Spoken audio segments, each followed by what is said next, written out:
دیکھیں جی، ڈاکٹر اسرار صاحب رحمہ اللہ تعالی میرے روحانی استادوں میں سے ایک استاد ہیں.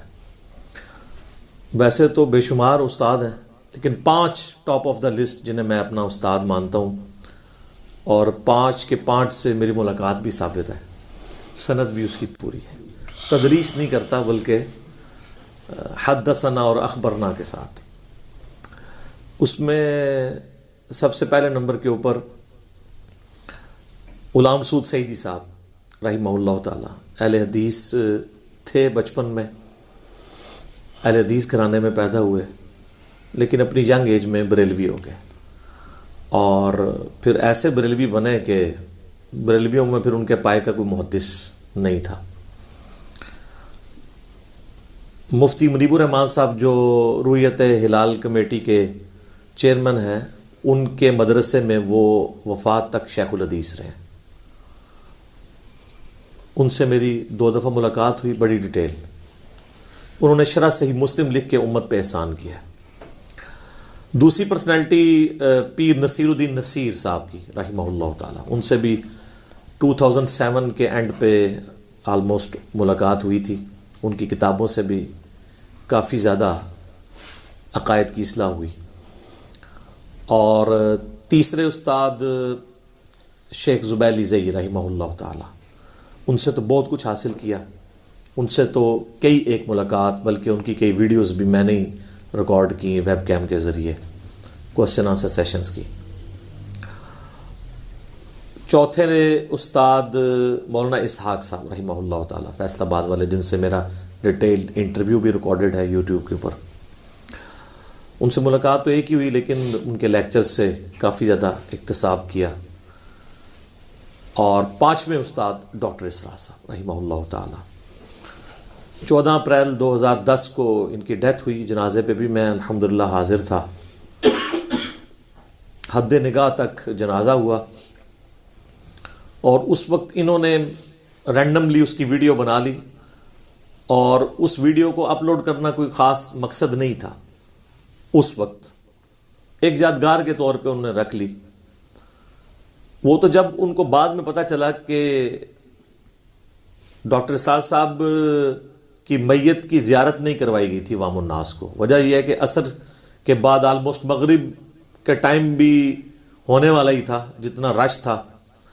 تو مغرب سے تھوڑی دیر پہلے ہی وہ جنازہ ہوا.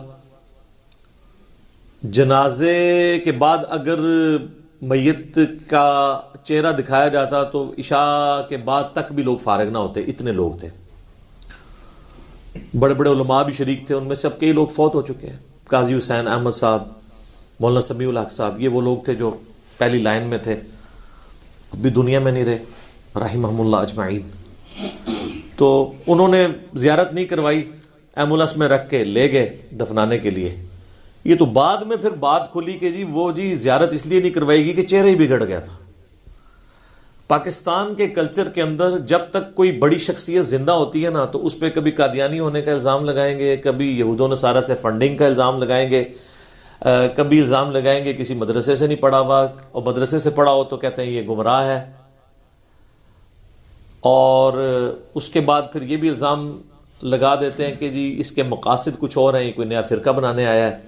کبھی کہہ دیں گے اس کا استاد کوئی نہیں ہے، اور اس سے بھی بڑھ جائیں گے تو کہیں گے کہ یہ تو عنقریب دعوی نبوت کر دے گا، اور کبھی یہ کہہ دیں گے یہ تو مہدی ہونے کا دعویٰ کر دے گا. اچھا، وہ زندگی میں ان سارے فتنوں سے بچ کے جب موت کے منہ میں چلا جاتا ہے تو اب تو وہ یہ نہیں کہہ سکتے.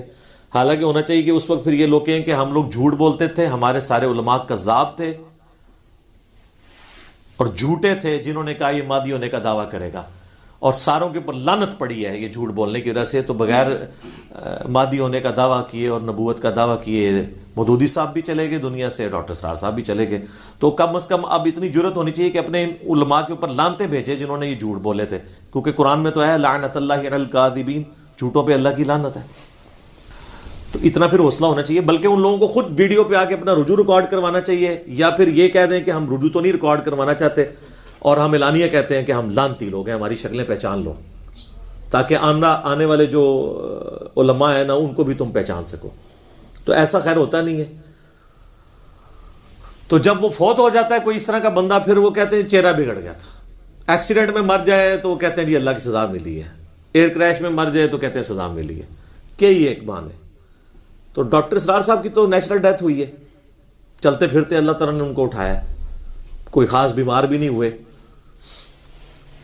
تو یہ جب بعد میں بات مشہور ہوئی تو پھر ان کے بیٹوں نے کہا کہ وہ تو ویڈیو ہم نے بنائی ہوئی تھی، چڑھانی نہیں تھی کیونکہ شخصیت پرستی نہیں کرنی چاہیے، لیکن اب یہ مجبوری بن گئی ہے. ایون شیخ زبیر صاحب کی تو تصویریں کھینچی گئی میت کے اوپر، کیونکہ اہل حدیث کو تو پتہ تھا کہ یہ ہمارے اوپر سب سے پہلا اٹیک یہ ہونا ہے، تو انہوں نے تو اسی وقت ان کی تصویریں کھینچ کے نیٹ پہ چڑھا دی، دفنانے سے بھی پہلے، کہ تاکہ کوئی یہ بہانہ نہ کرے. حالانکہ میں کہتا ہوں چہرہ بگڑ بھی جائے یہ کوئی نشانی نہیں ہے. اب مجھے بتائیں کہ جو صحابہ کرام طاعون کے مرض میں مرے ہیں تو ان کے جسم پہ پھوڑے نہیں نکلے ہوں گے؟ سعد ابن جو تھے ابو عبیدہ ابن جرح فاتح شام جنگ یرموک میں، ان کی وفات تو طاعون کے مرض میں ہوئی ہے. معاذ ابن جبل کی طاعون کے مرض میں ہوئی ہے. یزید ابن ابی سفیان کی موت جو ہے وہ طاعون کے مرض میں ہوئی ہے. تینوں صحابی ہیں. تو ہم کیا کہیں گے نعوذ باللہ وہ جو ہے وہ ان کے اوپر کوئی عذاب آ گیا تھا؟ ایسا نہیں ہے. تو پھر انہوں نے مجبوراً ویڈیو اپلوڈ کی تاکہ لوگ دیکھ لیں جی ہاں جی اب کوئی اور بہانہ بنانا ہے تو. بلکہ مجھے تو یہاں تک یعنی ان کے گھر والوں سے یہ خبر پتہ چلی ڈاکٹر اسرار صاحب کے کہ ہمیں یہ بڑا فل خطرہ تھا اس بات کا کہ ڈاکٹر صاحب کے چہرہ دکھانے کے دوران ان پہ اٹیک کر کے ان کے جسم کو مست کرنے کی بھی کوشش کی جائے گی. کچھ ایسے شرانگیز لوگ بھی اس میں شامل تھے.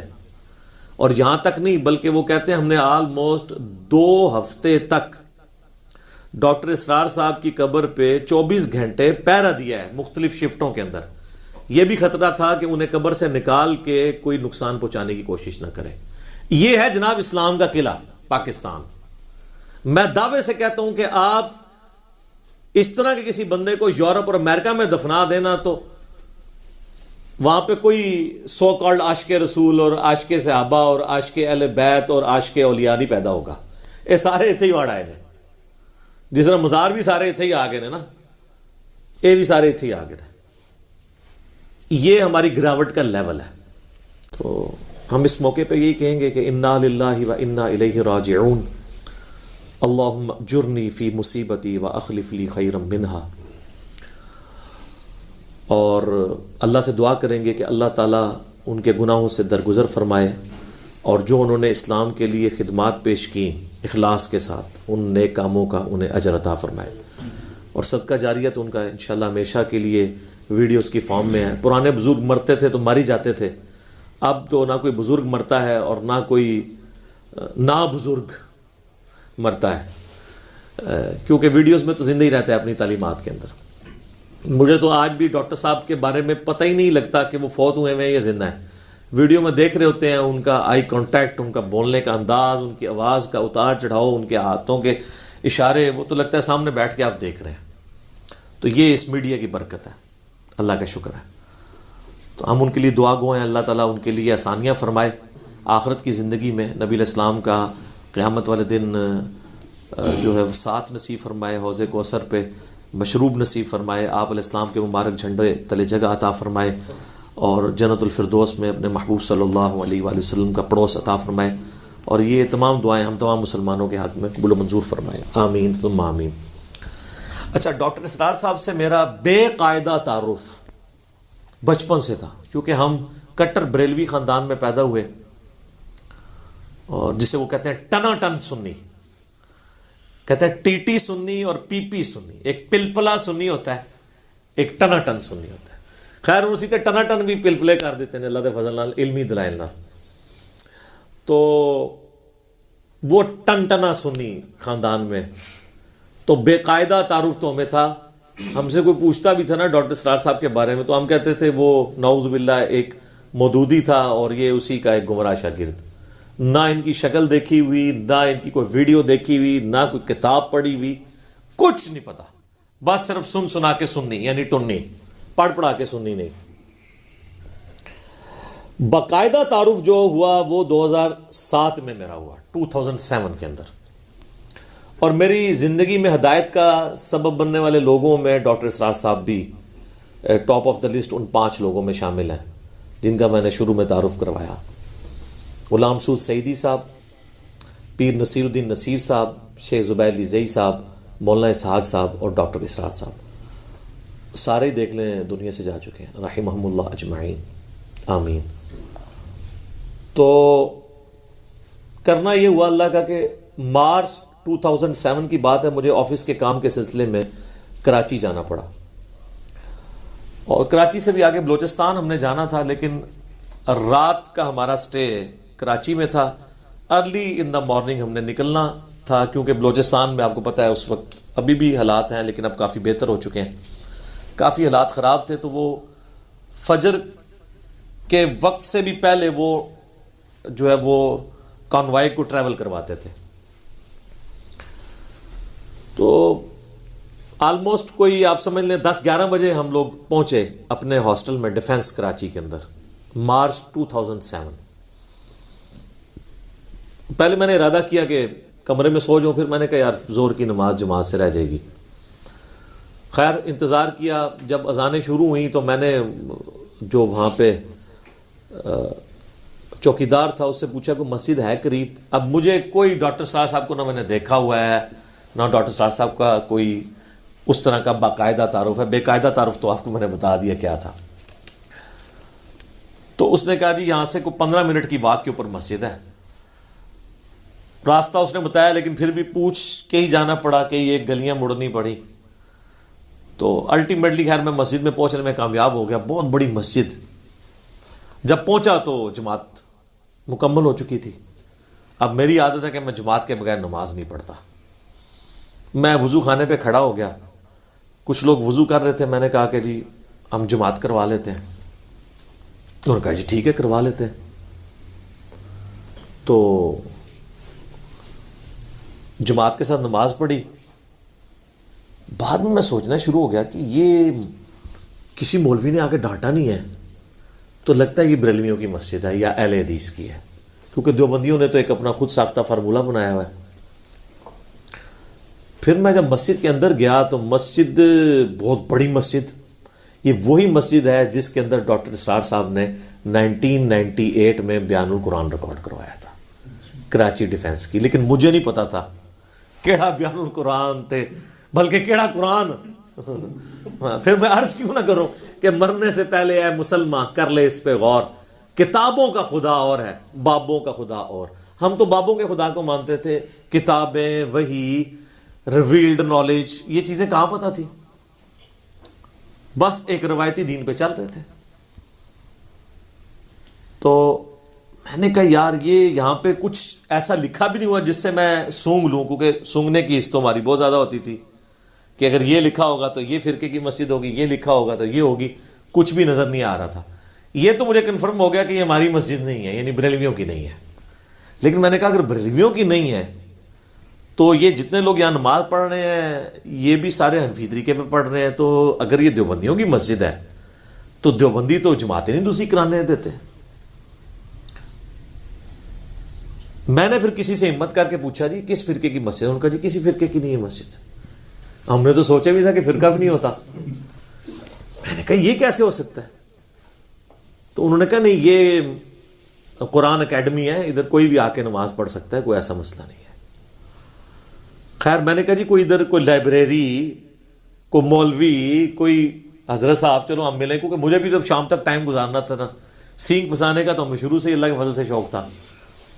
تو انہوں نے کہا جی نیچے ایک بنی ہوئی ہے لائبریری ٹائپ، مکتبہ بھی ہے، وہاں آپ چلے جائیں. وہاں جب میں نیچے گیا نا تو میں نے دیکھا اچھا آفس بنا ہوا ہے جناب، سی ڈیز رکھی ہوئی ہیں، کتابیں شتابیں. وہ میں نے جب کتاب اٹھائی نا تو ڈاکٹر اسرار صاحب کا نام لکھا. اوہ میں نے کہا یہ اس مردود کی مسجد ہے. یہ ظاہر ہم تو اس میں مردود ہی سمجھتے تھے، نعوذ باللہ. تو میں نے کہا اچھا یہ ہے وہ. خیر میں نے کتابیں شتابیں دیکھنی شروع کی، پھر سی ڈیز بھی دیکھی. ان دنوں سی ڈیز چلتی تھی. وہاں میں نے ایک سی ڈی دیکھی قرآن اور اقبال. ڈاکٹر اقبال کے اقبال ڈے پہ یعنی 9 نومبر کے دن ڈاکٹر صاحب نے ایک کچھ 40-50 منٹ کی گفتگو کی تھی. وہ یوٹیوب پہ آپ کو مل جائے گی. قرآن اور اقبال لکھیں یوٹیوب پہ، ہم نے بھی اپنے آفیشیل چینل سے اسے اپلوڈ کیا ہوا ہے کئی سال پہلے. سر وہ سننے والا لیکچر ہے. اچھا مجھے تو نہیں پتا تھا کہ ڈاکٹر اقبال کو ڈاکٹر اسرار صاحب اپنا مرشد مانتے ہیں. ڈاکٹر اسرار صاحب ہمیشہ یہ کہتے تھے میرے دو مرشد ہیں، مولانا مودودی اور ڈاکٹر اقبال. ہمیں تو نہیں پتا تھا. میں نے جو سی ڈی لی نا تو اس نیت سے لی کہ شاید اس میں ڈاکٹر اقبال کے خلاف کچھ بولا ہوگا. تو میں نے کہا میں دیکھتا ہوں یہ اقبال کو کیوں کہہ رہا ہے، کیونکہ اقبال تو ساری جگہ فٹ ہو جاتا ہے. ان کے ہر طرح کے اشعار ہیں، صوفیوں کو بھی فٹ ہو جاتے ہیں، مجاہدین کو بھی فٹ ہو جاتے ہیں، سنی کو بھی فٹ ہو جاتے ہیں، شیعہ کو بھی فٹ ہو جاتے ہیں. خیر وہ سی ڈی جب میں نے لگا کے سنی، اس میں ڈاکٹر اسرار صاحب نے ڈاکٹر اقبال کے شعروں کی روشنی میں یہ بتایا کہ مسلمانوں کی پستی کی واحد وجہ قرآن سے دوری ہے. جواب شکوہ کا وہ شعر، وہ زمانے میں معزز تھے مسلمان ہو کر اور تم خوار ہوئے تارک قرآن ہو کر. یہ صحیح مسلم میں حدیث ہے سیدنا عمر فاروق رضی اللہ تعالیٰ عنہ وعلیہ السلام سے کہ نبی علیہ السلام نے فرمایا کہ اللہ تعالیٰ اس کتاب کی وجہ سے قوموں کو عروج دے گا اور اس کتاب کی وجہ سے قوموں کو زوال دے گا. اسی کی ٹرانسلیشن ڈاکٹر اقبال نے کی ہے، وہ زمانے میں معزز تھے مسلمان ہو کر اور تم خوار ہوئے تارک قرآن ہو کر. یعنی ہمارے اسلاف، صحابہ، تابعین، تبع تابعین، اہل بیت رضی اللہ عنہم اجمعین وعلیہم السلام اجمعین قرآن کو فالو کرنے کی وجہ سے کامیاب ہوئے، اور بعد میں آنے والے لوگ قرآن کو چھوڑ کر گمراہ ہوئے اور ذلیل و خوار ہوئے دنیا میں. اس کی وجہ سے میرا یعنی شغف اس طرف زیادہ ہوا کہ میں ڈاکٹر اسرار صاحب کو اور سنوں. ان دنوں ہم کیو ٹی وی بھی دیکھا کرتے تھے. کیو ٹی وی بھی آپ کو پتا پیورلی ایک بریلوی چینل ہے، اور اس وقت اس پہ اتنا غلبہ نہیں تھا. ڈاکٹر اسرار صاحب کا بیان القرآن جو اسی ڈیفنس کی مسجد میں 1998 میں ریکارڈ ہوا تھا، یعنی میرے وہاں پہ جانے سے آلموسٹ سمجھ لیں 9 سال پہلے. میں تو 2007 میں گیا. تو وہ بیان القرآن کیو ٹی وی پہ آن پیمنٹ تنظیم اسلامی والے چلاتے تھے. ڈاکٹر ذاکر نائک کے بھی چلتے تھے لیکچرز ان دنوں میں. اس وقت یہ کھل کے سامنے نہیں آئے تھے کہ یہ ایک فرقے کو سپورٹ کر رہے ہیں. پارشلی تو ہمیں تو پتا تھا. تو ڈاکٹر اسرار صاحب کا بیان القرآن ہم نے اس پہ کیو ٹی وی پہ سننا شروع کیا،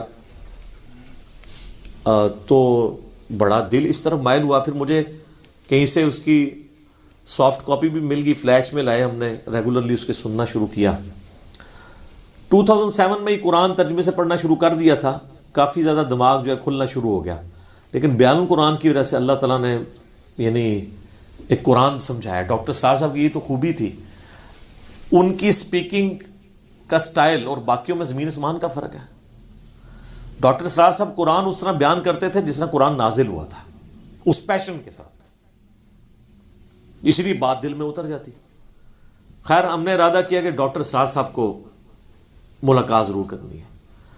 چونکہ اس وقت ہم نئے نئے تبلیغی جماعت کے ساتھ اٹیچ ہوئے تھے. میرے یوٹیوب کے اوپر ایک پوری لائف سٹوری بھی ہے، 1 ملین سے زیادہ لوگ دیکھ چکے ہیں. میں مسلمان کیوں ہوا؟ یہ نہیں کہ پہلے میں مسلمان نہیں تھا، مراد یہ ہے کہ پہلے میں ایک فرقے والا مسلمان تھا، پھر سادہ مسلمان بن گیا، سنی، شیعہ، اہل حدیث، بریلوی، دیوبندی سے نکل کے. آپ جا کے لکھیں میں مسلم کیوں ہوا، یا لکھ دیں لائف سٹوری آف انجینئر محمد علی مرزا تو کھل جائے گی. اس میں میں نے کافی ساری اور باتیں بتائیں جو میں آج سکپ کروں گا. تو میں نے چونکہ تبلیغی جماعت کے ساتھ اس وقت اٹیچ ہو چکا تھا. 2 نومبر 2007 کو رائے ونڈ میں اجتماع تھا، اور اس اجتماع کے چند ہفتوں بعد میں نے حج کے لیے جانا تھا. 18 دسمبر 2007 کو حج ہوا تھا. 2007 وہ سال تھا جس میں 2 حج آئے تھے، ایک جنوری کے مہینے میں اور ایک دسمبر کے مہینے میں. تو ہم نے دسمبر والا حج کیا تھا 18 دسمبر 2007 کو. تو 2 نومبر کو اجتماع تھا، وہ اٹینڈ کر کے تو واپسی پہ ہم ماڈل ٹاؤن والی مسجد میں گئے ڈاکٹر اسرار صاحب سے ملاقات کے لیے. اس وقت سرسری سی ملاقات ہوئی، وہ اتنی ڈیٹیل نہیں تھی، لیکن ہمیں صرف ایک تھا کہ جیسے ایک پیری مریدی والا سلسلہ ہوتا ہے نا، کہ ظاہر ہے بندے کی خواہش ہوتی ہے کہ ملے ایسی بڑی شخصیت کو. تو مجھے یاد ہے میں نے اس وقت ڈاکٹر صاحب سے ایک بات کی. میں نے کہا ڈاکٹر صاحب آپ کی وجہ سے اللہ نے مجھے ہدایت دی ہے. تو ڈاکٹر صاحب کہنے لگے کہ اللہ کا شکر ادا کریں کہ آپ کو اللہ تعالیٰ نے قرآن کی توحید تک پہنچا دیا ہے، آپ پہ شکر واجب ہو چکا ہے۔ اچھا، پھر خیر میں حج پہ چلا گیا۔ حج سے واپسی پہ 2008 کے اوائل میں نے بخاری مسلم تو خیر پہلے پڑھے تھے، ابو داؤد ترمذی نسائی ابن ماجہ بھی پڑھ لی، اور اسی دوران پھر شیخ زبیر علی زئی صاحب سے میری ملاقات ہوئی 28 مئی 2008 کو۔ پھر میں نے ارادہ کیا کہ ہم پھر سے کچھ آفس کے کولیگ، سارے انجینئرز ہی تھے، جا کے ملیں ڈاکٹر صاحب سے۔ پھر ای میل کے اوپر ان کے جو تھے اسسٹنٹ، ان سے ٹائم لیا، وہ بھی اب فوت ہو چکے ہیں رحمہ اللہ تعالی۔ تو بلکہ ابھی یہ آخری دفعہ جب میں غامدی صاحب کو ملنے گیا ہوں تو میں ڈاکٹر صاحب کے کمرے میں بھی گیا، جہاں جہاں ان سے ملاقات ہوئی تھی وہ ساری جگہ دوبارہ سے دیکھی۔ ایک بندہ ریکال کرتا ہے سارے۔ پھر ان کی قبر پہ بھی ہم گئے، وہاں جا کے بھی دعا کی۔ قبر بالکل سادہ کچی قبر بنی ہوئی ہے، چھوٹی سی اس کے اوپر ایک تختی ہے، وہ بھی سادہ سی، کوئی اس طریقے سے نہیں۔ اس پہ لکھا ہے داعیہ قرآن اسرار احمد، کوئی رحمت اللہ علیہ، کوئی اگے پیچھے کچھ بھی نہیں، ٹھیک ہے جی۔ میں سمجھتا ہوں یہ ان کی کامیابی ہے کہ ان کی قبر کو سجدہ گاہ نہیں بنایا گیا، الحمدللہ۔ تو وہ ٹائم لیا تو 13 جون 2008 کو پھر ہماری ملاقات طے ہوئی، جمعے کے دن۔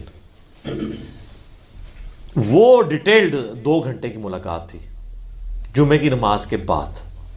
جمعہ ڈاکٹر صاحب کے ساتھ پڑھا، عصر کی نماز ڈاکٹر صاحب کے ساتھ پڑھی، مغرب کی پڑھی، پھر ہم نے مغرب کے ساتھ عشاء جمع کر لی کیونکہ ہم سفر پہ تھے۔ تو ہم ڈائریکٹ اسلام آباد سے گئے تھے موٹر وے کے تھرو، اور واپس پھر ہم نے آنا تھا اسلام آباد ہی۔ تو وہ 2 گھنٹے کی ملاقات میں پہلے تو ہم نے یہ کیا، ہم کیمرہ ساتھ لے کے گئے تھے کہ وہ گفتگو ریکارڈ کریں گے، ایک آنر کے طور پہ، کچھ شرارت بازی کے لیے نہیں۔ یہاں پہ لوگ آ جاتے ہیں چھپ چھپا کے کیمرے لے کے، وہ شرارت کے لیے آتے ہیں۔ ہم شرارت کے لیے نہیں گئے تھے، ہم نے جا کے کیمرہ ان کے ٹیبل پہ رکھا اور کہا کہ جی ہم آپ سے جو باتیں کریں گے ہم نے اس کو ویڈیو میں ریکارڈنگ میں لے کے آنا ہے۔ تو ڈاکٹر صاحب نے کہا ٹھیک ہے ریکارڈ کر لیں، لیکن یہ بات یاد رکھیے گا پھر میں ریکارڈنگ میں کھل کے نہیں بولوں گا۔ ظاہر ہے وہ پھر پبلک ڈائنامکس ہی کچھ اور ہوتی ہے، لوگ نہیں ایکسیپٹ کر رہے ہوتے۔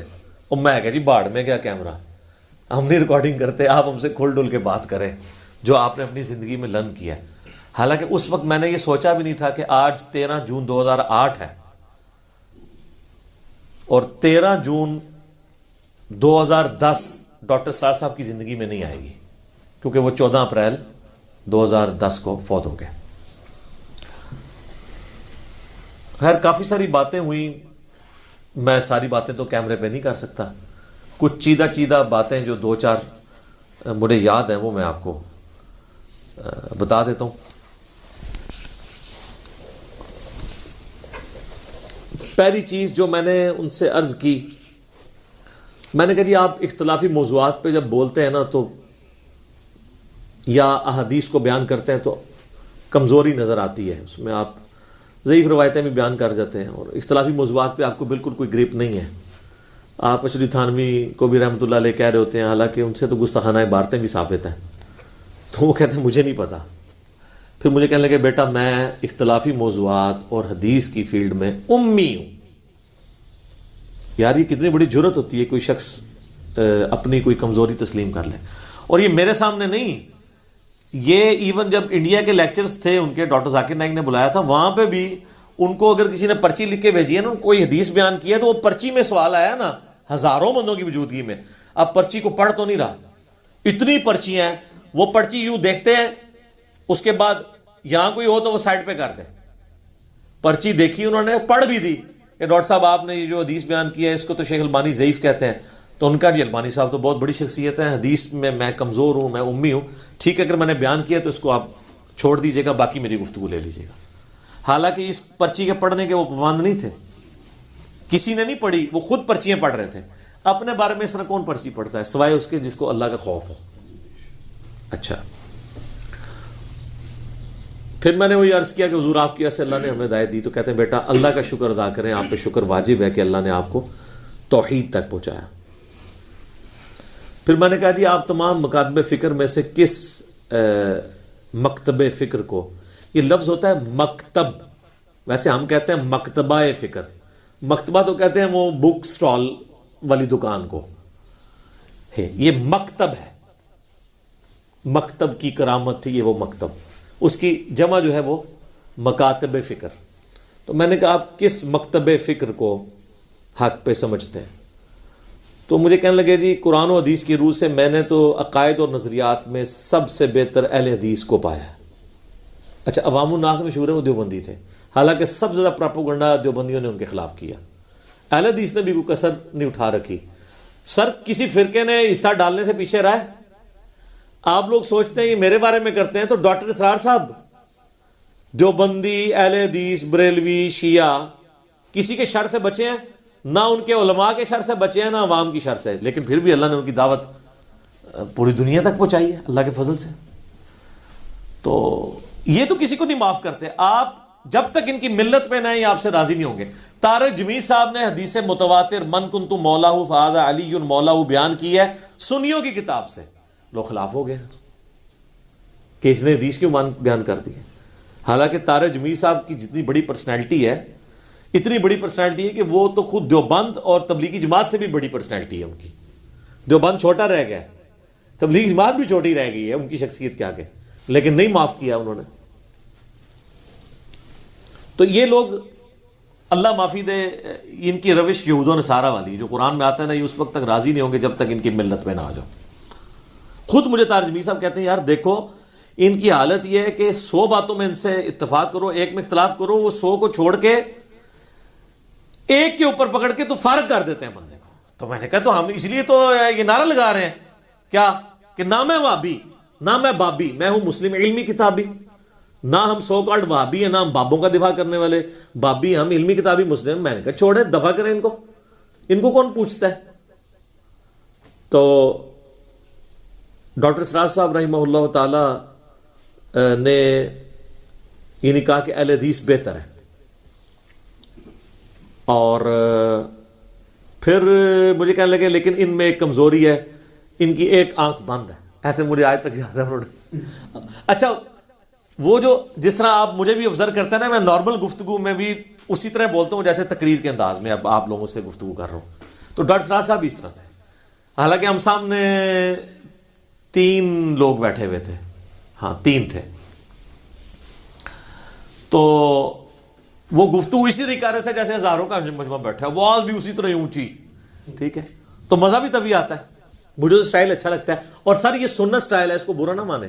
صحیح مسلم میں 2005 نمبر حدیث ہے انٹرنیشنل نمبرنگ کے مطابق، جو کنٹینیوس نمبرنگ ہے اسلام 360 کی، کہ جابر بن عبداللہ کہتے ہیں، اور یہ حدیث روایت کی ہے امام محمد باقر بن علی بن حسین، یعنی حضرت حسین کے پوتے امام باقر نے انہوں نے روایت کی ہے جابر بن عبداللہ سے، اور امام باقر سے آگے روایت کیا ہے امام جعفر صادق نے کہ نبی علیہ السلام جب بھی کبھی تقریر کرتے تو آپ کی آواز بلند ہو جاتی، آنکھیں سرخ ہو جاتی اور غصے میں اضافہ ہو جاتا، جیسے کوئی جرنیل اپنی فوج کو تیار کر رہا ہو. یہ نبی علیہ السلام کا سٹائل ہے. اور پھر آپ کہتے ہیں میں اور قیامت اس طرح ساتھ بھیجے گئے ہیں جیسے یہ 2 انگلیاں، یعنی اب میرے بعد قیامت ہی آئے گی، کوئی اور پیغمبر نہیں آئے گا.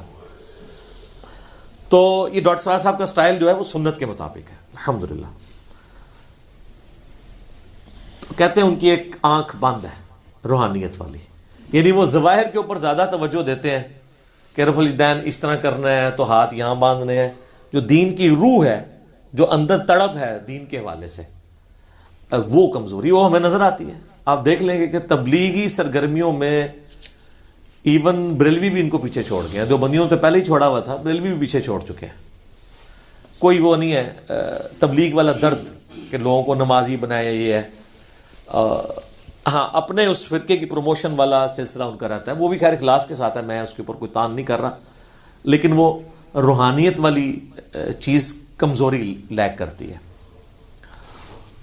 تو میں نے کہا جی آپ مقلد ہیں، تو ان کا نہیں میں تو کوئی مقلد نہیں ہوں، کتاب و سنت کو فالو کرنا چاہیے. تو میں نے کہا آپ نماز رفع الیدین سے پڑھتے ہیں؟ کہتے ہیں کبھی رفع الیدین سے پڑھتا ہوں کبھی بغیر. میں نے کہا کیوں؟ کہتے ہیں کہ چونکہ اکثریت یہاں پہ حنفیوں کی ہے تو میں ان کے دل میں ذرا ان کے تلیف قلب کے لیے کہ میرے قریب ہو جائیں تو میں کبھی کبھار رفع الیدین چھوڑ بھی دیتا ہوں.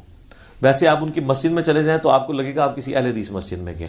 اکثریت رفع دین والے ملیں گے اور آمین تو اونچی ہوگی، لیکن کوئی کسی کو نہیں دیکھے گا بغیر آمین والا، اونچی آمین والا آہستہ آمین والے کو نہیں دیکھے گا، آہستہ والا اونچی کو نہیں. یہ انہوں نے ایک پاکستان میں یہ دو ہی ایسی جماعتیں ہیں، ایک جماعت اسلامی اور ایک تنظیم اسلامی، کہ ان کی مسجدوں میں آپ کو یہ تعصب نظر نہیں آئے گا اس حوالے سے. یا پھر اس کے بعد آپ اگر مکتب فکر میں آئیں تو اہل حدیث اور شیعہ کے اندر یہ ٹالرنس ہے. دیوبند بریلوی میں بہت کم ٹالرنس ہے اس حوالے سے. تو کہتے ہیں میں چھوڑ دیتا ہوں. میں نے کہا جی جب آپ خود مان رہے ہیں کہ کتاب و سنت کے قریب اہل حدیث ہیں تو پھر آپ فالو کیا کریں، آپ کیوں حنفیت کو فالو کریں؟ کہتے ہیں میں حنفیت کو نہیں فالو کرتا، امام حنیفہ کی جو فقہی چیزیں ہیں میں ان کی ریگارڈ کرتا ہوں. وہ تو ہم بھی کہتے ہیں کئی معاملات میں ہم ان کو سمجھتے ہیں کہ ان کا پوائنٹ آف ویو بہت اچھا ہے. کہتے ہیں کہ جی میں جو ہوں فقہ حنفی کے بارے میں ایک ہی جملہ بولوں گا، یہ اجمی فقہ ہے. عربی جو ہے نا وہ تو وہاں پہ آپ کو حنفی نہیں نظر آئیں گے، کیونکہ وہ لوگ عربی ہیں، وہ ڈائریکٹ کتابیں پڑھ لیتے ہیں. یہ ڈاکٹر سرار صاحب کے الفاظ ہیں کہ فقہ حنفی اجمی ہے، یعنی یہ جہلاں دی جنہوں نے قرآن حدیث نہیں پڑھیا. خیر اب ڈاکٹر صاحب زندہ ہوتے تو ہم کہتے ہیں کہ آپ دیکھیں آپ کے جانے کے بعد ہماری اس پلیٹ فارم کی برکت سے کتنی باہر آئی ہوئی ہے، یہاں بھی عربیت ہو گئی ہے ماشاءاللہ، اجمیت ختم ہونی شروع ہوگی یہاں کی الحمدللہ. تو یہ مجھے اس حوالے سے کچھ باتیں ان کی یاد تھیں. باقی میں نے 3 نمازیں ان کے ساتھ پڑھی ہیں. میرے ساتھ تو انہوں نے نماز رفع الیدین سے ہی پڑھی، کرسی پہ بیٹھ کے، رائٹ کارنر پہ وہ بیٹھا کرتے تھے مسجد کے. تو میں نے ساتھ جمعے کی نماز، اس کے بعد عصر کی بھی، مغرب کی بھی پڑھی.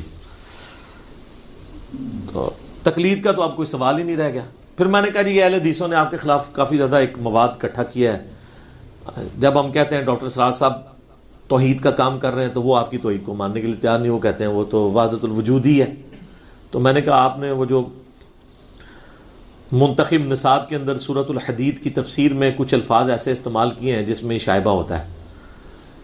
تو انہوں نے کہا جب میں اس کے شروع میں کہہ رہا ہوں کہ میں ہماؤست پینتھیزم، اللہ کے انسان میں حلول کر جانے کے عقیدے کو کفر سمجھتا ہوں، اس کے بعد اگر میں وحدت الوجود کی بات کر رہا ہوں تو پھر میری بات کو اسی پیرائے میں دیکھنا چاہیے. تو لیکن یہ لوگ نہیں ماننے کے لیے تیار ہوتے.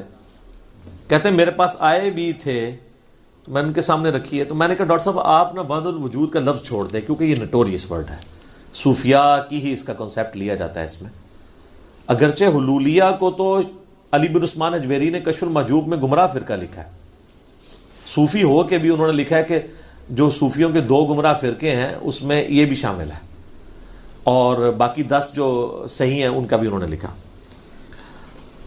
تو پھر مجھے وہ ہنستے ہوئے کہنے لگے کہ بیٹا یہ ڈاکٹر اسرار کا وحدت الوجود ہے، صوفیاء والا وحدت الوجود نہیں ہے. میں نے کہا ٹھیک ہے وہ تو ہو سکتا ہے. پھر آپ اگر آپ کہہ رہے ہیں اپنے ساتھ منسوب کر رہے ہیں وہ تو پھر ظاہر ہے کہ اب بندہ ایک تعویل کرتا ہے. اور دوسری طرف اہل حدیث کا حال یہ ہے کہ اس ملاقات کے کئی سال بعد آپ کو ہوتا ہے 2016 کے اندر ڈاکٹر ذاکر نائک پہ انڈیا میں پابندی لگی ان کی کچھ تقریروں کے اوپر، اور وہ تقریر آؤٹ آف کانٹیکسٹ پیش کی گئی. انہوں نے اسلامک بم کی، جہاد کی، یہ چیزیں باتیں کی، اور وہ جہاد سے مراد وہ قتال نہیں لے رہے تھے، وہ سٹرگل لے رہے تھے. ٹھیک ہے. اور پھر اسی سے کچھ لوگ موٹیویٹ ہوئے اسلام کے پوائنٹ آف ویو سے، اور بقول انڈیا کے، میں نے اس کی تحقیق پتا کہ انہوں نے کچھ دہشت گردی کی ایکٹیویٹیز کی ہیں.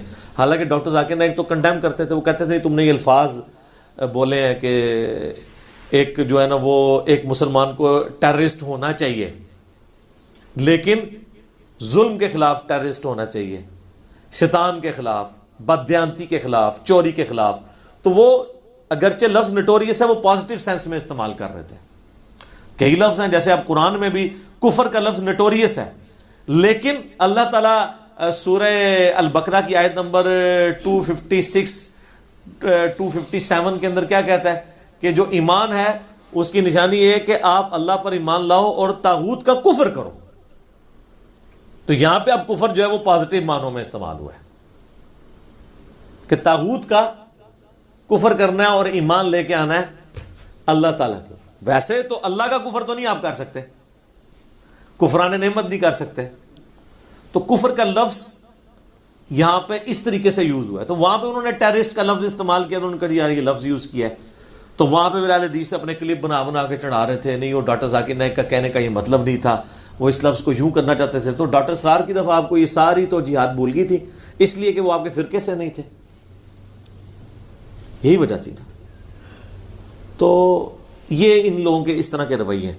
خیر ڈاکٹر اسرار صاحب نے اس حوالے سے کلیریفیکیشن دے دی، مزید میں نہیں سمجھتا.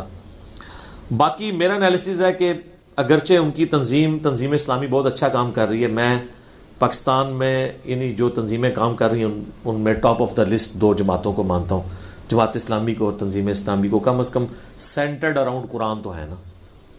اس کے باوجود میں کہوں گا کہ ڈاکٹر اسرار صاحب 1 مین آرمی تھے. جو ان کا پیشن تھا وہ آج تک تنظیم اسلامی وہی کیش کروا رہی ہے. اور یہ کوئی عیب والی بات نہیں. لوگ کہتے ہیں جی مودودی صاحب جیسا ایک بندہ اور کیوں نہیں پروڈیوس ہو گیا جماعت اسلامی میں یا تنظیم اسلامی میں، ڈاکٹر اسرار کیوں نہیں آ گیا. سر اس طرح تو کبھی بھی نہیں ہوتا. اس طرح کے جو لوگ ہوتے ہیں نا، یہ ایک آدھ بندہ ہی آتا ہے. یہ مدرسوں سے یا سکول سے، کالجز اور یونیورسٹیز سے یہ پروڈیوس نہیں ہو سکتے. ورنہ جہاں سے آئنسٹائن یا نیوٹن پڑھے ہیں وہاں سے اور بھی نیوٹن اور آئنسٹائن بن کے نکل آئے نا. ان کی جو ڈگری ہیں وہ برکت والی ڈگری ہوتی ہیں، وہ تو جینیس لوگ ہوتے ہیں. اس طرح کی ڈگری تو مودودی صاحب کے پاس بھی تھی. مدرسوں کی ڈگری انہوں نے بھی بعد میں لے لی تھی، لیکن اپنا علمی ورک کرنے کے بعد جب لوگوں نے کہا عالم نہیں، انہوں نے کہا لیاؤ عالم نہ کورس. ڈگریوں کی PDF موجود ہیں، آپ نیٹ کے اوپر جا کے دیکھ سکتے ہیں. جا کے جناب انہوں نے 6 مہینے میں جا کے ٹیسٹ ان کا اعلیٰ نمبروں سے سارا تہاڈی ڈگری ہے، لو ڈگری لے آ کے ہوں مان لو، پھر بھی نہیں مانا. مسئلہ تو کچھ اور تھا. تو ڈاکٹر اسرار صاحب جیسی شخصیت اس طرح نہیں، لوگ یہ گاڈ گفٹڈ صلاحیتیں ہوتی ہیں.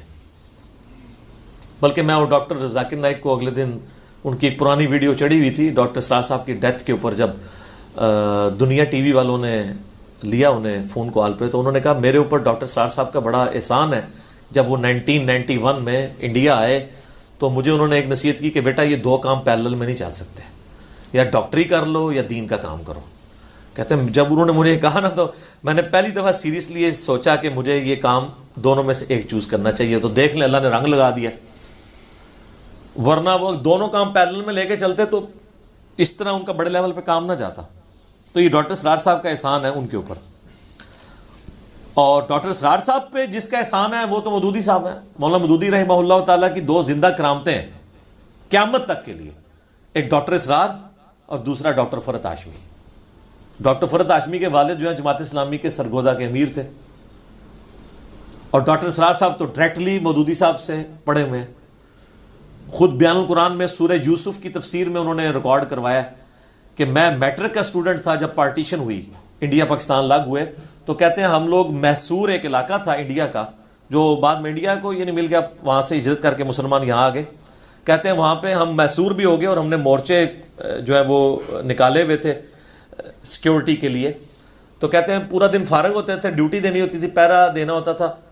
تو ٹائم پاس کرنے کے لیے ان دنوں مودودی صاحب کی تفہیم القرآن جو منتھلی میگزین میں چھپ رہی تھی ترجمان القرآن کے نام سے، جو بعد میں پھر قرآن کا ترجمہ بھی ترجمان القرآن آ گیا، اور تفہیم القرآن ابھی اس وقت سورہ یوسف پہ پہنچے تھے تو وہ قسطوں میں آتا تھا. تو کہتے ہیں میرا بڑا بھائی جو جماعت اسلامی میں ان کے بڑے بھائی اظہار کنسٹرکشن کمپنی، اچھا وہ ابھی تک زندہ ہے میرا خیال ہے.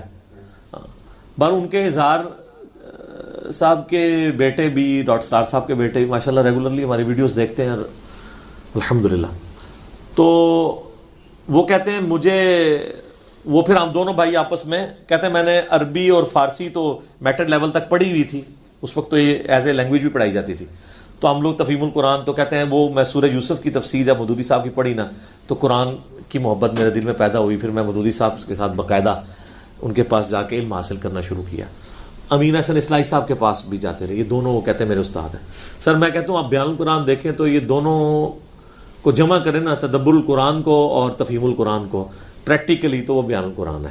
تو ڈاکٹر اسرار صاحب نے 108 ویڈیوز 25 روزوں میں ریکارڈ کروائی ہیں، روزانہ آلموسٹ 4 گھنٹے، ایک گھنٹے کی 4 کلاسیں ریکارڈ کروا کے الحمدللہ. اور ڈاکٹر اسرار صاحب کی 3 کنٹریبیوشنز میں اینڈ پہ ذکر کروں گا. نمبر 1 بیان القرآن جو پیشن سے ریکارڈ ہوا ہے. مودودی صاحب کا تفہیم القرآن تو ریٹن میں تھا، تدبر القرآن امین احسن اصلاحی صاحب کا ریٹن میں تھا، اس کو پریکٹیکلی ویڈیو کے فارم میں بیان القرآن کے ذریعے ریکارڈنگ کروا کے ایک پڑھے لکھے انٹیلیجنشیا تک جس طریقے سے ڈاکٹر اسرار صاحب کی بات پہنچی ہے، کوئی کمیونیکیشن گیپ نہیں ہے. علماء کو سنیں تو آپ کو سمجھ ہی نہیں آتی. پھر ڈاکٹر صاحب کا جو سٹائل تھا، واقعی جب بندہ قرآن سنتا ہے لگتا ہے قرآن اسی انداز میں نازل ہوا ہے. یہ ان کا سٹائل ہے. اور آپ یہ میرے اندر بھی کچھ رمق دیکھتے ہیں نا، یہ ڈاکٹر اسرار صاحب کی وجہ سے. انسان جو ہے نا وہ بعض اوقات جس کے ساتھ ایفیلیٹ ہوتا ہے نا تو وہ اس کا رنگ اس پہ چڑھنا شروع ہو جاتا ہے. ویسے خیر میں بچپن سے ہی جذباتی علیحدہ سے ایک میری نیچر ہے، لیکن یہ پھر ڈاکٹر اسرار صاحب مجھے تو سٹائل پسند ہے. اور یہی وجہ ہے ڈاکٹر اسرار کا آپ قرآن سن لیں یا ہماری قرآن کی ریکارڈنگ سن لیں اور باقی کسی اور کی سن لیں تو وہ اسی طریقے سے ہے، ونس اپان اے ٹائم، ایک دفعہ کا ذکر ہے. لیکن یہاں پہ کوئی ایک آیت، میرے ٹک ٹاک کے اوپر ہزاروں ویڈیوز آلموسٹ اس وقت چڑھ چکی ہیں، چند سیکنڈز کی ویڈیوز ہے، ایک دفعہ بندہ سنتا ہے نا ہل جاتا ہے. وہ کیوں؟ وہ پیشن کے ساتھ بیان ہو رہا ہوتا ہے. تو یہ سب سے بڑا کارنامہ ہے جو 1998 میں اسی ڈیفینس والی مسجد میں انہوں نے ریکارڈ کروایا تھا. دوسرا، جہاد اور قتال، کوئی اور سپیکر نہیں ہے. مودودی صاحب نے تو الجہاد فی الاسلام لکھی اس زمانے میں جب سارے کے سارے مولوی انگریزوں کے زیر اثر جہاد سے بھاگ رہے اور منہ چھپاتے پھر رہے تھے اور کہتے تھے اسلام تو امن سے پھیلا ہے. یار رومن اور پرشین امپائر جو ہیں وہ یرموک اور قادسیہ میں طارق جبی صاحب کی آڈیو ریکارڈنگ لگا کے گرائی گئی ہیں یا تلوار کے زور پہ؟ یہ تو نا آپ جھوٹ بولیں صرف انگریزوں کے ڈر کی وجہ سے. اس وقت مودودی صاحب نے الجہاد فی الاسلام لکھی اور ڈاکٹر اقبال زندہ تھے، انہوں نے جب وہ کتاب پڑھی انہوں نے کہا یہ مستقبل کا مسلمانوں کا تھنک ٹینک یہ بندہ ہے. حالانکہ اس وقت مودودی صاحب کی ہارڈلی عمر 22-23 سال تھی. بعد کا مودودی تو پھر کتنا بڑا مودودی ہوگا.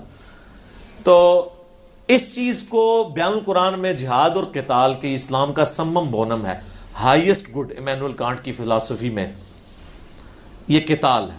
یہ پیشن اگر دیکھا نا ہم نے سپیکرز میں تو صرف ڈاکٹر اسرار صاحب ہے. باقی لوگ تو یہ بات کرنا ہی چھوڑ گئے، کوئی بھی نہیں، ڈرتے ہوئے بات ہی نہیں کرتا کہ کوئی آ کے جو ہے وہ نامعلوم افراد ہی اٹھا کے نہ لے جائیں جہاد اور قتال پہ بات. کیونکہ اس وقت پریکٹیکلی دہشت گرد تنظیموں کی وجہ سے جہاد بدنام بھی تو ہوا ہے، لیکن اس کا قطعاً یہ رزلٹ نہیں نکلنا چاہیے کہ آپ جہاد اور قتال پہ بات کرنا ہی چھوڑ دیں کہ اوریجنل جہاد بھی، جہاد تو اسلام کا سمم بونم ہے جناب. اس کے بغیر تو یہ اسلام کی ریڑھ کی ہڈی ہے. تو یہ ڈاکٹر اسرار صاحب کو میں کریڈٹ دیتا ہوں. اور ڈاکٹر اسرار صاحب کے اپنے نظریات آپ نے اگر دیکھنے ہوں، ان کی زندگی کا پیشن دیکھنا ہو تو ایک دن جیو کے ساتھ سہیل وڑائٹ صاحب نے ریکارڈنگ کی تھی 2003-2004 کے اندر. وہ یوٹیوب پہ رکھی ہے. یوٹیوب پہ تو 2009 میں اپلوڈ ہوئی، اکتوبر میں. ریکارڈنگ وہ پہلے کی ہو چکی تھی. وہ کمال ہے. وہ 22 منٹ کی ہے ٹوٹل ریکارڈنگ، کیونکہ اشتہار کے بغیر انہوں نے اپلوڈ کی ہوئی ہے. مختلف لوگوں نے، آپ لکھیں ایک دن جیو کے ساتھ ڈاکٹر اسرار، کمال. آپ کو مزہ آئے گا وہ دیکھ کے. اور جس طرح انہوں نے انٹرویو کیا پلس ڈاکٹر اسرار صاحب کی سادگی، وہی 60s کا فرنیچر، قرآن کالج کا چھوٹا سا کمرہ جس میں میاں بیوی زندگی گزار رہے ہیں. یعنی اگر وہ کہتے تھے نا کہ علماء دنیا کے کتے نہ بنے، تو واقعی ڈاکٹر اسرار صاحب نے اپنی لائف سے ثابت کیا کہ انہوں نے دنیا کو 3 طلاقیں دی ہوئی تھی اور 4 تکبیریں بلکہ 5 تکبیریں بھی صحیح مسلم میں ثابت ہیں. وہ پڑھ کے دفنایا ہوا تھا. تو جو قرآن کا اسٹوڈنٹ ہے ظاہر ہے وہ دنیا پرستی کی مذمت. قرآن میں عقیدہ توحید کے بعد سب سے زیادہ جس چیز کو ایمفسائز کیا گیا نا وہ دنیا کی محبت ہے کہ اس سے بچ جاؤ. یہ قرآن کا مرضی ٹاپک ہے، توحید اور دنیا کی مذمت اور دنیا کی محبت کو کنڈیم کیا گیا. تو وہ آپ انٹرویو دیکھیں. اور تیسری میں سمجھتا ہوں ڈاکٹر اسرار صاحب کی جو کنٹریبیوشن ہے وہ نظام خلافت کے اوپر بات کرنا ہے. اور میں سمجھتا ہوں کہ ڈاکٹر اسرار صاحب نے امت کو امام مہدی کے لیے آپ سمجھ لیں ایک گراؤنڈ پرووائڈ کی ہے. وہ تو اپنی زندگی میں بھی کہتے تھے مجھے تو نہیں پتہ میری زندگی میں انقلاب آنا ہے نہیں آنا، کب آئے گا، لیکن کم از کم اس کی تیاری کریں. خلافت اعلیٰ منہاج النبوہ کے حوالے سے جو امام محمد مہدی علیہ السلام کے بارے میں اہل سنت اہل تشیع دونوں کے ہاں روایتیں موجود ہیں. اہل سنت کے ہاں سنن نبی داؤد میں، مسند احمد میں، اور بلکہ مشکات میں بھی وہ کمبائنڈ فارم میں حدیثیں مل جائیں گی کہ قیامت سے پہلے میری اولاد میں، فاطمہ کی اولاد میں ایک شخص پیدا ہوگا، میرے نام پہ اس کا نام ہوگا، جو پوری دنیا کو انصاف سے بھر دے گا. اور مسند احمد میں حدیث ہے، قیامت اس وقت تک قائم نہیں ہوگی جب تک دنیا کے ہر گھر میں میرا پیغام نہ پہنچ جائے، چاہتے ہوئے یا نہ چاہتے ہوئے لوگ اس دعوت کو قبول نہ کرتے. امام محمد مہدی پہ میں نے 12 حدیث بیان کیا. آپ یوٹیوب پہ جا کے لکھیں امام محمد مہدی، ساتھ انجینئر محمد علی مرزا. یعنی یہ نہیں ہے کہ میں نے مہدی ہونے کا دعویٰ کیا ہے، یعنی میں نے امام مہدی کے اوپر 12 حدیثیں بیان کی ہیں. تو وہ آپ دیکھ سکتے ہیں.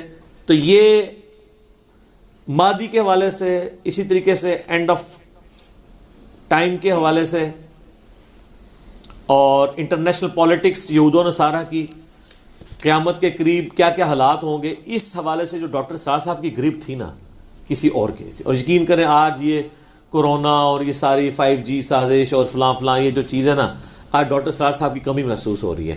ان کا ویژن تھا اسرائیل، امریکہ، انڈیا کی کیا کیا سازشیں پاکستان کے مسلمانوں کے خلاف کر رہے ہیں، ان چیزوں کو وہ بڑی دلیری کے ساتھ ہائی لائٹ کرتے تھے. اور اپنے حکمرانوں سے بھی نہیں وہ ڈرتے تھے. 2 بڑے ڈکٹیٹر کا زمانہ انہوں نے پایا ہے، ضیاء الحق کا اور مشرف کا، اور انہوں نے بڑی زور لگایا کہ ان کو اپنی کابینہ میں شامل کیے. ضیاء الحق کے ساتھ شامل ہوئے، کچھ دنوں بعد چھوڑ دیا. انہوں نے کہا میں منافقت نہیں کر سکتا. اس طریقے سے مشرف نے ان کو بلایا تھا، تو جب یہ طالبان والا اٹیک والا امریکہ کے آگے لیٹ گیا تھا نا 2001 کے اندر، تو ڈاکٹر اسرار صاحب نے کھری کھری اسی وقت سنا دی تھی. دلیر آدمی تھا، کوئی پرواہ نہیں تھی کسی چیز کی.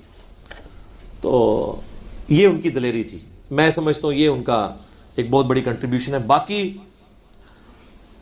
ان کے خلاف جو اہل تشیع نے ایک ہنگامہ کھڑا کیا، ایک مسئلہ ان سے ایسا ہوا، آپ اس کو کہہ لیں کہ اس جاہل عوام کے اعتبار سے تو مس ہینڈل ہوا.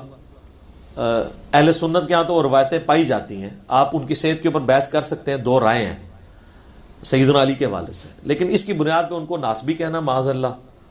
مولا علی کے لیے جتنی ان کی محبت تھی، ان کی تو کتاب ہے مسیل عیسیٰ، سیدنا علی کی شان میں ان کا ایک لیکچر ہے جو ریٹن فارم میں آیا ہے. اور تسبیح فاطمہ والی بخاری مسلم کی حدیث جب بھی وہ بیان کرتے تھے ان کی آنکھوں میں آنسو آ جاتے تھے. تو ان کی محبت تھی سیدنا علی کے ساتھ. بلکہ انہوں نے 2005 میں جو کتاب لکھی پاکستان میں نظام خلافت کیا، کیوں اور کیسے، اس میں انہوں نے واضح لکھا کہ معاویہ ابن ابی سفیان نے جو حضرت علی کے خلاف جنگ کی ہے، یہ تو ایک خاندانی اور قبائلی تعصب کا نتیجہ تھا، بنو امیہ اور بنو ہاشم کا. اس سے بڑی وہ کیا بات کریں. ابھی تازہ ان کی ایک ویڈیو اپلوڈ ہوئی ہے عمر بن عبدالعزیز کے بارے میں کہ وہ اسلام کے پہلے مجدد کیوں ہیں. اس میں انہوں نے آل امیہ کے پھٹے اکھاڑ کے رکھ دیے ہیں کہ انہوں نے کیا کیا بگاڑ پیدا کیا تھا جو عمر بن عبدالعزیز نے آگے دور کیا ہے. اور بتایا کہ بھی خلافت 30 سال ہے، حضرت حسن کے وہ 5 مہینے 6 مہینے ملا کے وہ پورے ہوتے ہیں. تو میں نہیں سمجھتا کہ اس کے بعد کوئی شخص کہ ان کے اندر کوئی ایسی چیز تھی. باقی کچھ کمزوریاں تھیں، اور وہ جب انہوں نے میرے سامنے کہا کہ حدیث کی فیلڈ میں کمزور ہوں، تو میں نے دیکھ لیں پھر وہ کمزوریاں دور کر کے ریکارڈ کروا دی ہیں. یوٹیوب پہ میرے 3 کلپ ہیں، رپلائی ٹو ڈاکٹر اسرار احمد اور حضرت معاویہ، رپلائی ٹو ڈاکٹر اسرار احمد آن عبداللہ ابن سبا، اور رپلائی ٹو ڈاکٹر اسرار احمد آن حضرت معاویہ کاتب وحی. یہ 3 ہیں. تو میں نے حدیثوں کی روشنی میں جو ان سے مس ہینڈل ہوئے تھے مسئلے میں نے بیان کر دیے. انہوں نے کہہ دیا تھا کہ مولا علی نے کہا کہ یہ جو قرآن میں سورۃ الحجر کی آیت ہے کہ اہل ایمان قیامت والے دن اللہ تعالیٰ ان کے دلوں سے کدورت نکال دے گا اور وہ آمنے سامنے جو ہے وہ تختوں پہ بیٹھے ہوں گے، تو یہ حضرت علی نے کہا یہ میرے اور معاویہ کے بارے میں. تو میں نے کہا تو معاویہ کا تو نام ہی نہیں ہے اس میں. یہ تو انہوں نے کہا تھا یہ میرے، عثمان، طلحہ اور زبیر کے بارے میں، اور مستدرک للحاکم میں ہے، سنن نسائی الکبریٰ کے اندر ہے، اور کتابوں کے اندر، میرے کربلا والے ریسرچ پیپر میں ہے. کربلا ہر جگہ آ جاتی، کیا کریں. وہ کربلا والا ریسرچ پیپر آپ ڈاؤن لوڈ کر لیجئے گا. یہ اردو میں بھی ہے، عربی میں بھی، اور انگلش میں بھی ہے، اور ہندی میں بھی. 200 احادیث کربلا کے اوپر جمع کی ہیں، اکثر بخاری مسلم سے ہیں، اور باقی جو کتابوں سے ان کے اوپر تحقیم بھی ہے، شیخ البانی کی، شیخ زبیر زئی کی، شیخ شعیب آرنوت کی رحمہ اللہ اجمعین. تو یہ فریلی آپ ڈاؤن لوڈ کریں ahlsunnatpak.com سے. تو اسی طریقے سے عبداللہ ابن سبا کے والے سے میں نے بتایا کہ شہادت عثمان میں اس کا کوئی لینا دینا نہیں تھا. شہادت عثمان کے اسباب کچھ اور تھے، وہ آل امیہ تھی. تو میں نے علمی اختلاف بھی ان سے کیا ہے. لیکن یہ شیعہ نے جس طریقے سے ان کو 0 سے ملٹیپلائی کیا، یہ بات بالکل غلط ہے. اور ایک آدھ مسئلہ مس ہینڈل ہونے سے آپ کسی کو زیرو سے ملٹیپلائی نہیں کر سکتے. اوور آل اس کے کریکٹر میں چیزیں دیکھنی چاہیے کہ کیا ہے, تو پھر ایک آدھ بات کے اوپر ٹالریٹ ہو سکتا ہے.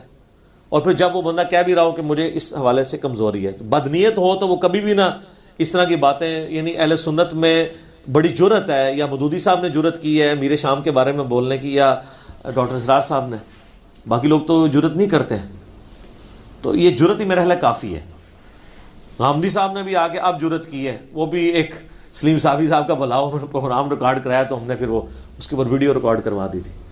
تو یہ جناب ڈاکٹر اسرار صاحب کا میں نے 10 سال بعد ان کو جو کچھ میری یاداشت میں تھی چیزیں, کچھ میں نے پوائنٹس لکھ لیے تھے کہ میرے سے کوئی اوور لک نہ ہو جائے, باقی میں نے جو لکھا تھا اس سے کم از کم 2-3 گنا زیادہ ہی بیان کر دیا, کیونکہ جو باتیں ذہن میں آئی ہیں. تو آخر میں ان کے لیے دعا کریں گے کہ اللہ تعالیٰ ان کی غلطیوں سے درگزر فرمائے, انہیں نیک کاموں کا اجر عطا فرمائے, اور ان کی علمی کاوشوں کو قیامت تک کے لیے ان کے لیے صدقہ جاریہ بنائے, اور ان کے جو لواحقین ہیں ان کو پورے صبر و استقامت کے ساتھ ان کے مشن کو آگے لے کے چلنے کی توفیق عطا فرمائے. ٹھیک ہوگا جی, آمین ثم آمین.